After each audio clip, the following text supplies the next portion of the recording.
There are certain hours of the night that don't belong to you. You know the ones. The hours after the last train has gone, after the bars have emptied, after the city has pulled something like a curtain across itself and gone quiet in a way that feels less like peace and more like held breath. The hours when you're awake and you shouldn't be, and the darkness in your room has a specific texture, not threatening exactly, but present, aware. 2:59 in the morning is one of those hours. And that's precisely when my phone lit up. I looked at the screen, and I want you to understand that what I felt in that moment wasn't fear. Not yet. It was something quieter than fear. Something my body understood before my mind caught up. The number calling me was my own. I live in a city that never goes entirely silent. There's always something. A siren pulling itself across the distance, a tram moving through the early hours on rails that hum. A conversation carried up from the street below in fragments you can never quite piece together. The city breathes at night, differently than it breathes in the day, but it breathes. My apartment is on the 5th floor of a building that's old enough to have opinions about the weather. When it rains, the walls hold a faint dampness. When it's cold, the radiator along the far wall begins a conversation with itself, ticking, settling, going quiet, ticking again. I've lived here long enough that these sounds have stopped being sounds to me. They're just the texture of the place, part of the ambient fact of being here. That night I'd been awake for hours without any particular reason. This happens to me. My sleep has never been reliable. It comes and goes on its own schedule, indifferent to what I need from it. I'd been lying in the half-dark of my bedroom with the curtains not quite closed, a thin line of orange-gray city light falling across the ceiling. My phone on the nightstand, a glass of water I'd stopped drinking, the clock on the shelf, ticking. Ordinary things, all of them. The room was full of ordinary things, arranged in ordinary ways, doing exactly what ordinary things do. And then the screen lit up. I remember the quality of the glow, brighter than the city light, bluish white. I reached for the phone the way you do when you live alone, automatically, because calls after midnight, however rare, tend to deserve attention. And then I read the number. It was mine. Let me be precise about what I mean, because precision matters here. It wasn't a similar number. It wasn't a number that shared my area code or had a few matching digits. It was my number. Every digit, in the correct sequence, displayed on my own screen as an incoming call. I set the phone down. Not out of fear, I want to be clear about that, but because my brain needed a moment to offer me an explanation before I decided what to do next. Spoofed numbers, robocalls, technical errors. I'd read about all of these. The infrastructure of modern telecommunications is imperfect and strange, and sometimes strange things emerge from that imperfection. I knew this. I held on to this. The phone kept ringing. There's a specific psychological effect that a ringing phone produces when you're alone at 3 a.m. and you're choosing not to answer it. Each ring becomes a kind of pressure. The silence between rings becomes a held breath. You become aware of the room around you in a way you weren't before. The space behind you, the dark angle of the hallway through the open door, the small sounds the building makes that you've never needed to name before. The radiator ticked. Something in the floor below creaked, shifted, settled. I picked the phone back up.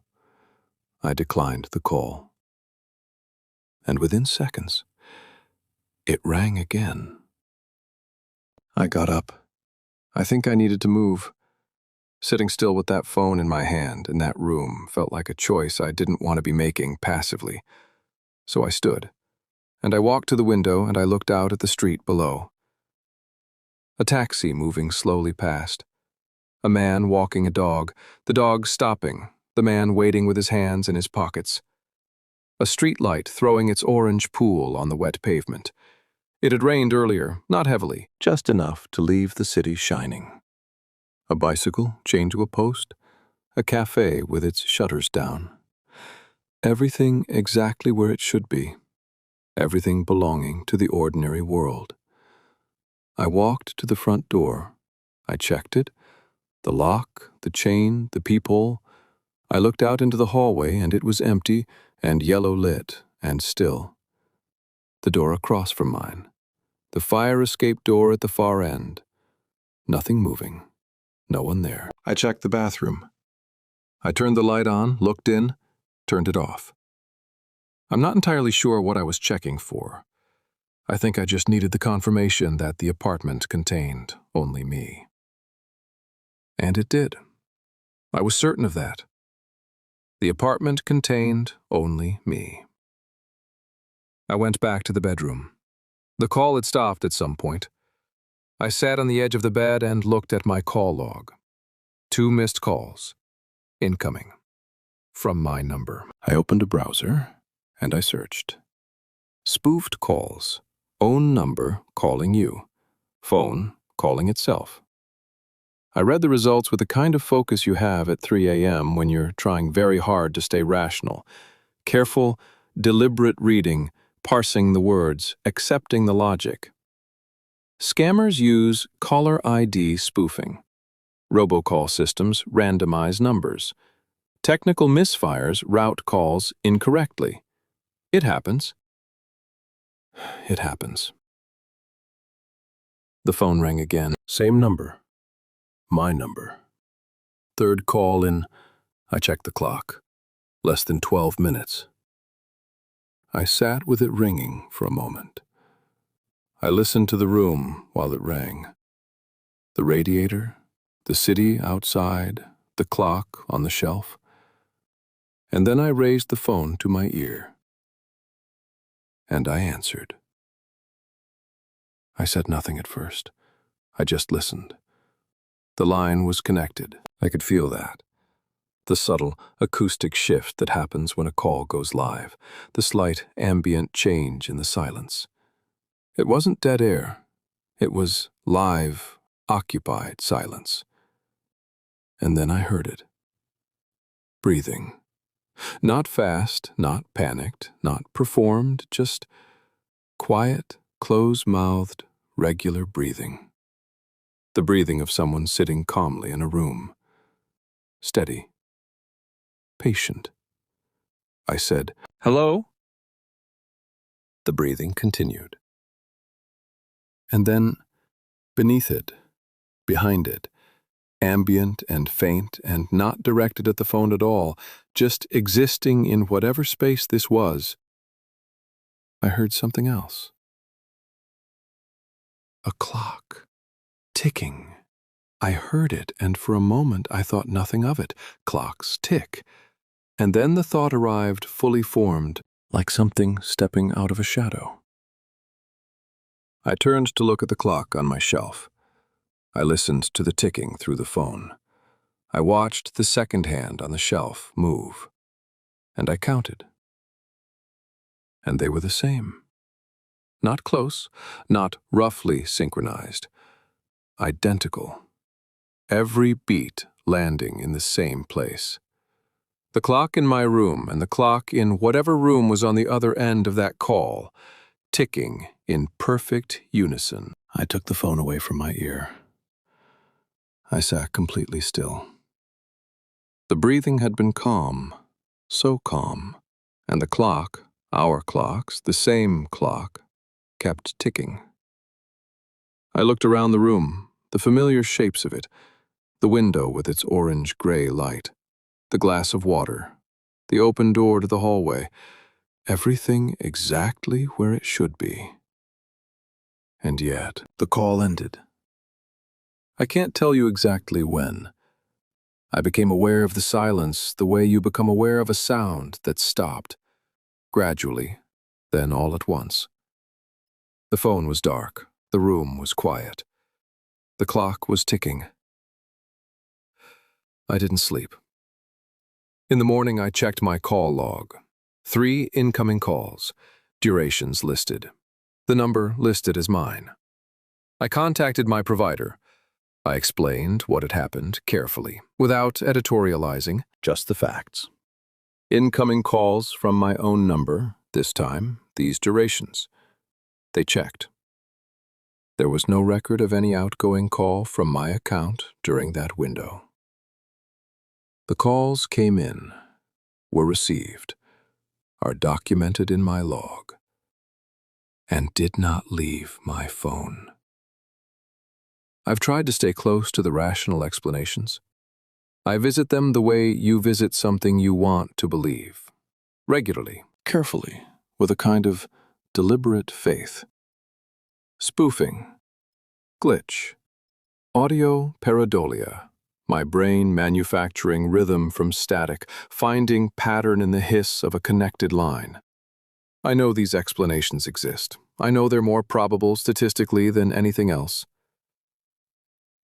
But there's a version of that night I can't seem to reason away. The version where I sat in my bedroom at 3 a.m. and held my own phone to my ear and listened to someone breathe in a room that sounded like mine, with a clock that ticked like mine, through a call that records say should not have been possible. Whatever was on that line, system, error, something I don't have the right word for, it didn't speak. It didn't make demands. It made no sound I could call threatening in any conventional sense. It only breathed, steadily, calmly, as if it had been sitting in that room for a long time already. As if it knew that I would answer. I keep my phone face down now, at night. A small change. I noticed myself doing it before I'd consciously decided to. The body makes its own adjustments. 2:59 comes around every morning. I know this. It passes. The hour turns. The city continues breathing.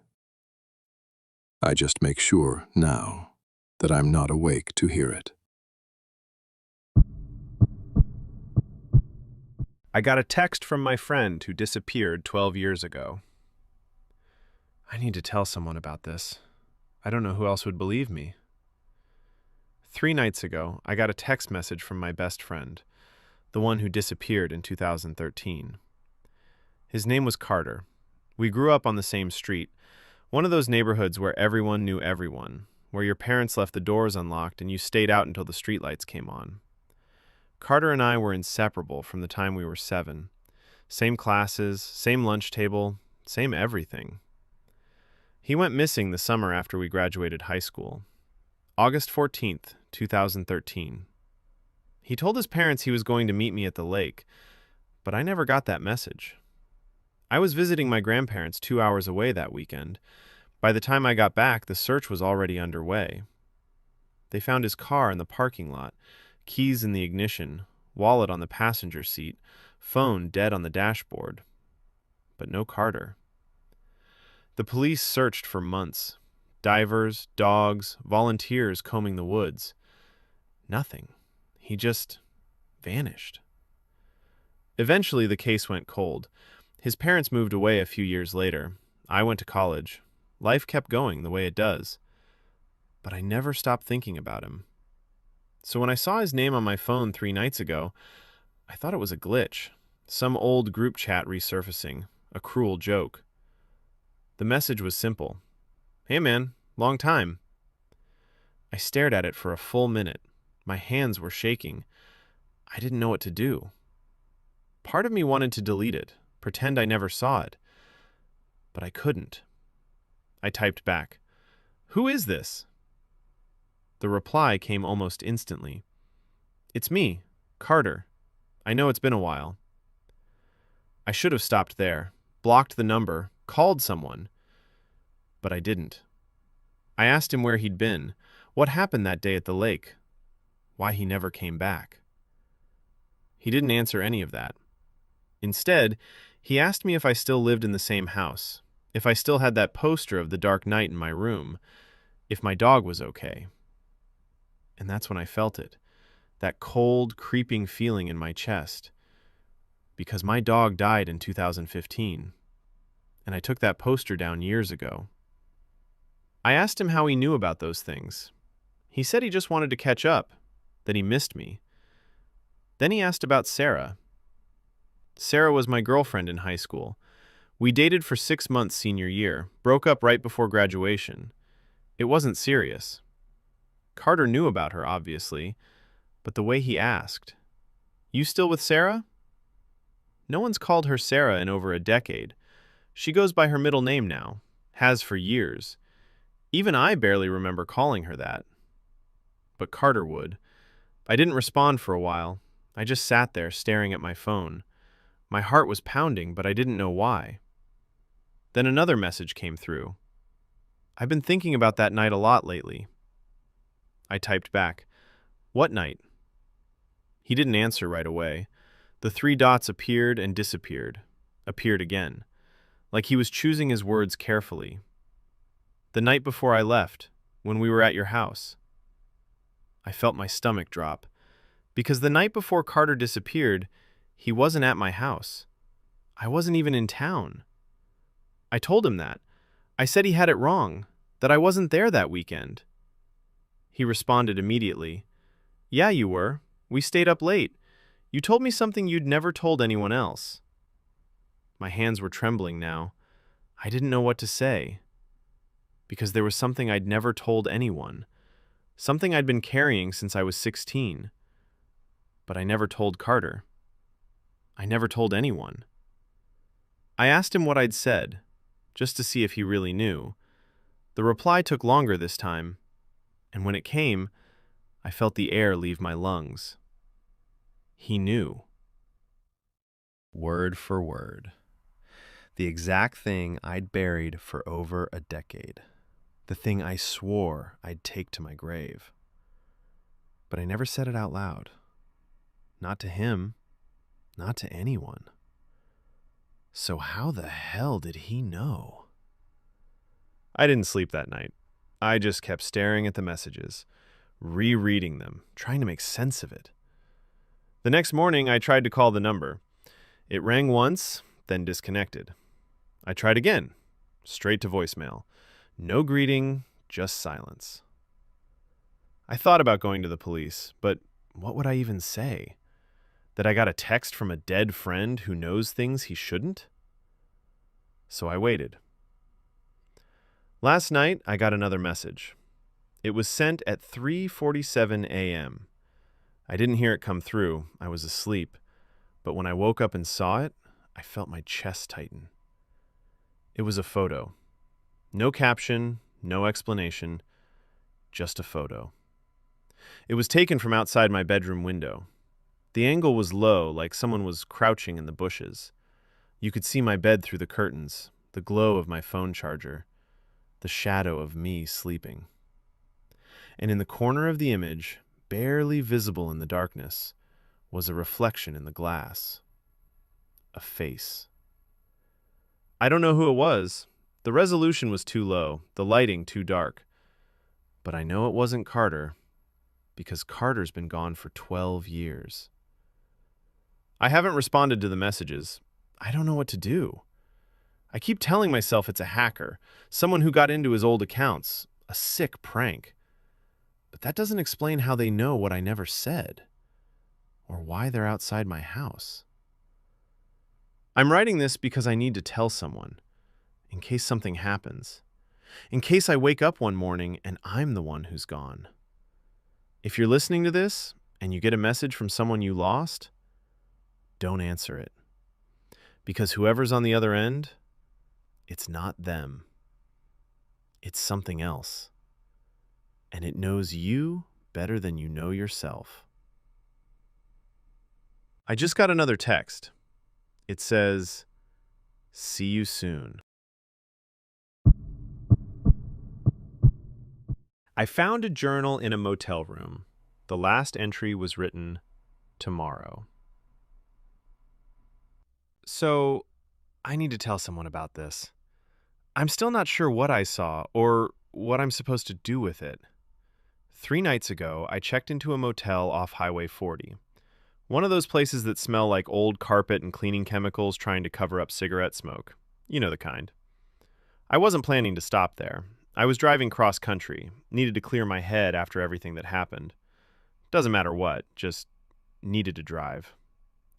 The room was fine, generic, floral bedspread, landscape painting bolted to the wall, little coffee maker with 2 packets of instant. I dropped my bag on the bed, and that's when I heard it. This soft thud, like something fell behind the nightstand. I almost didn't look, but I did. It was a journal, leather cover, the kind you'd buy at a bookstore that wants to look artisanal. No name on it, just worn at the edges. I should have turned it into the front desk. I didn't. I sat on the bed and opened it. The first entry was from 6 months ago, January 15th. A woman, I think. The handwriting was careful, neat loops. She wrote about starting the journal because her therapist suggested it. Nothing strange, just normal thoughts. Grocery lists, reminders to call her sister, a few lines about feeling stuck in her job. I flipped through slowly. February, March, April, all normal. Then I got to July, July 23rd. The entry said, "I don't know how to explain this. I'm writing this because I need proof that I'm not losing my mind." I kept reading. She said she'd found something in her motel room, a journal. She said the last entry was dated the next day. I stopped. I looked at the date on the page again, July 23rd. I flipped forward, slowly. The next entry was dated July 24th, and it was about her reading the journal. She wrote, "I know this sounds insane, but the entry from tomorrow says I'll call my sister at 11:17 a.m. It says she won't pick up. It says I'll eat a turkey sandwich from the vending machine and spill mustard on my shirt. It says I'll check out at noon and drive north." I turned the page. July 25th. She wrote, "Everything happened, exactly like it said. I called Emily at 11:17, straight to voicemail. The sandwich, the mustard. I checked out at noon. I'm in a different motel now. I didn't plan to drive north, but I did. I don't know if I chose it, or if I'm just following what's already written." My hands were shaking a little. I kept flipping. The entries kept going. More days, more confirmations. She started testing it, small things, trying to not do what the entries said. She couldn't. August 3rd. I tried to order coffee instead of tea. My mouth said tea. I wasn't trying to say it, it just came out. August 9th. I think I'm reading my own script. I closed the journal for a second. I looked around the room. Same floral bedspread, same bolted painting. I opened it again. The last few entries got shorter. August 15th. I don't feel like myself anymore. I'm just watching. August 18th. I haven't written anything the journal didn't already say I would. August 21st. I'm leaving the journal in the next motel. Someone will find it. That's what it says. And then, the last entry. It was dated tomorrow, February 11th. I stared at it. The handwriting was different, messier, like someone wrote it in a hurry. It said, "You'll read this tonight. You'll think about leaving the journal at the front desk. You won't. You'll keep reading until you find this page. Tomorrow morning you'll check out at 9:45. You'll drive to a diner 7 miles west. You'll order eggs, scrambled. You'll leave the journal on the table when you go." I put the journal down. I didn't sleep much that night. I kept thinking, I could just not do those things, right?